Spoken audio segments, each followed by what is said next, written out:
Graduation, the transition between childhood and maturity.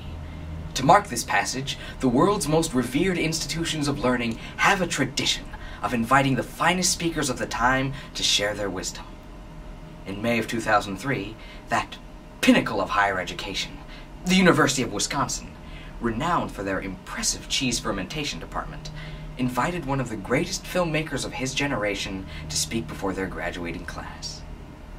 Jerry Zucker, director of such masterpieces as Kentucky Fried Movie, Rat Race, and Airplane, gave the following Kentucky Fried commencement speech on their behalf.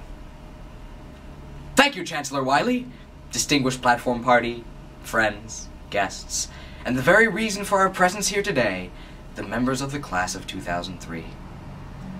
My parents cried when I left for California. Not because I was leaving, but rather, I think, because they were afraid I would be coming back. Not one teacher I ever had would have ever believed that there was even the slightest chance that one day I would be asked to give the commencement address at a major university. Many, given the chance, would have bet large sums of money against it, putting up their homes and children as collateral. Actually, I rather like the sound of that, not because I'm vindictive, although in a few minutes I will be reading the names of everyone who never thought I would amount to anything, but because I believe life should be unpredictable.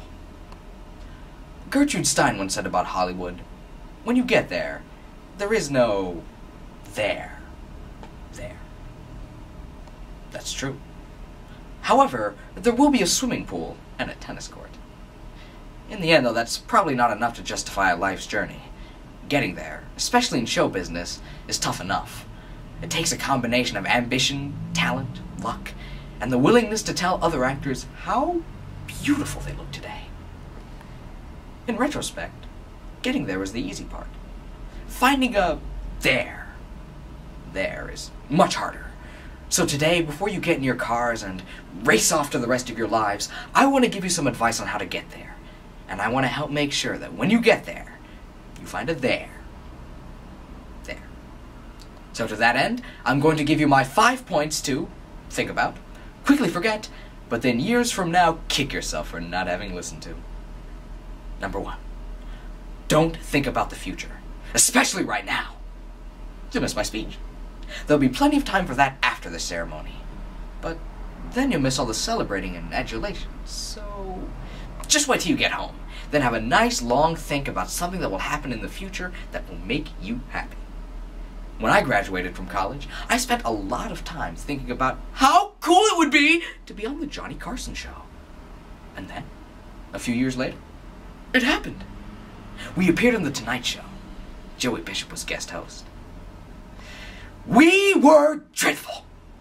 For years, people would stop me in the street to say, "Hey, I saw you on The Tonight Show. What's Joey Bishop like?" Eventually, I got over the embarrassment, but I never got those years back. Years I spent waiting for some future event to make me happy.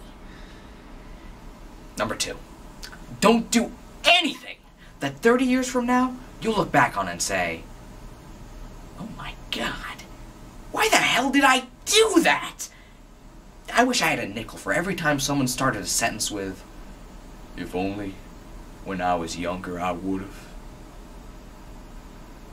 So, I did a little informal survey for you, and I found out that, amazingly, all of these people had the same regret. They all, sadly, bought furniture. Now, this probably requires a little explanation. Right now, all of you are in a unique position that you may never, ever be in again. You all have nothing to lose. Everything you've gained of value is locked inside you. If you have a dream, now is the time to pursue it. Before you buy furniture. I was one of the lucky ones. When I graduated from the University of Wisconsin, I had no employable skills. Unless you count jury duty. It meant I had to start from scratch and figure out where I fit in. But I found something I loved. I found something I was good at. And now, I have furniture. Lots of furniture. Number 3, Mrs. Zubatsky's Law. One day, when I was a kid, our house caught on fire in Milwaukee. A large portion of the wood shingle roof was burning as the fire department pulled up. The firemen ran into the backyard with a large hose and began assembling their metal ladders and positioning them clumsily against the house. Mrs. Zubatsky was our next-door neighbor, and at the time she was on her upstairs balcony taking in the laundry. She stared anxiously down as the firefighters struggled with their ladders. Then, suddenly, she leaned over the balcony and yelled down to the professional firefighters, "Forget the ladders! Just point the hose at the fire!" The firemen, much to their credit, responded immediately. They dropped their ladders, pointed the hose at the fire, and extinguished the blaze in about 40 seconds. There are two morals to this story. One, never assume that just because it's somebody's job, that they know how to do it. And two, never let yourself be intimidated by professionals or their uniforms. Growing up in Wisconsin, I never knew anyone in show business. I never knew anyone who knew anyone in show business. That whole world had a certain mystique to it that made it seem unattainable. But, like Mrs. Zubatsky, I sat on my porch and I watched someone else do it, and I thought, I have a better idea. And, like her, I seized the moment. If you have a better idea, if your plan makes more sense, if you have a vision, then put down the laundry and scream a little bit. Throw your hat into the ring, and never let professionals, or their uniforms, stop you from telling anyone where to point their hose. Number 4, if you're going to fail, fail big. Otherwise, you'll never make a difference.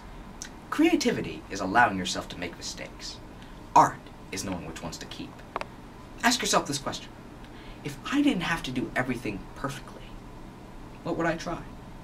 For many of you, the greatest obstacle to getting there will be a fear that you've held with you since childhood. A fear of humiliation, of rejection, of ridicule. That is so stupid! I'm sorry, but really you have to get over that. Which brings us to Travolta's Law. My brother David, Jim Abrams, and I were having pie at Rumpelmeyer's coffee shop in New York City the day after our new movie, Top Secret, opened. The reviews were terrible, and it was bombing the box office. We were well into some serious moping and self-flagellation when John Travolta walked in. We knew him from the Paramount lot, and he could see right away that we were in a funk. We immediately poured our heart out to him, explaining the pain of our humiliating misfortune. I'm not exactly sure what we were expecting, but John just smiled and said, "Guys, what you gotta remember is that no one else is paying as much attention to your failures as you are. You're the only ones who are obsessed with the importance of your own lives. To everyone else, it's just a blip on the radar screen, so just move on. By the way, are you gonna finish that pie?" I found that advice very liberating. That the only one who my big failure was big for was me. So I thanked John and I told him how beautiful he looked today. And now, whenever I fail big, I just go out, I have a piece of pie, and I move on. And I always save a little piece for John Travolta. Amazingly, more often than not, he shows up to eat it. Number 5, don't overuse the word love. Everyone overuses the word love. I love your shoes. I just love the new Justin Guarini CD! I love those little things they put on the ham sandwiches at Subway.